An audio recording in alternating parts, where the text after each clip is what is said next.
bikote, gaurkoan erronka partekatzea erabaki dut. Horretarako goxonelara etorri gara, Sara Alonsorekin. Eskerrik asko zui gonbidatzeagatik. Zu ondo irratian, ondo musikan.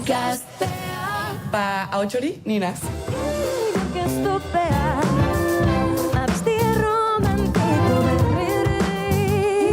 Galera batzuk prestatu dizkizugu. Prest? Astera goaz. Zerekin zaude obsesionaturik oraintxe bertan. Azken aldixen daroieten zuten artista bat, deitzen dela Olivia Dean. Ala, zuri oso ondurtete jatzu, eski iguala usta horretarako, Bale, zure lehen abestiari ze izen jarri zenion? Lotzapur bat emudu duzta, baina jarri notzan tximeleta.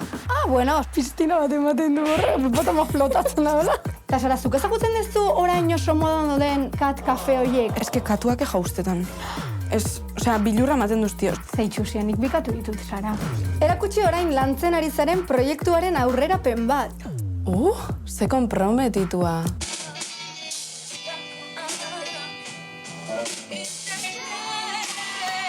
Eskuakora! Venga, ze nota ematen diozun eri. Nik zuriai beratzi bat. Dauzkozu gauzak simetrikoki, pinita, koloreak... Zezan biozun Zurea, belarra dagoela ematen dut. Ni ara maixokuenaz, eta ara maixo oso berdie da. Inspiratu nintzea, ez? Ordan dau apur bat bertan.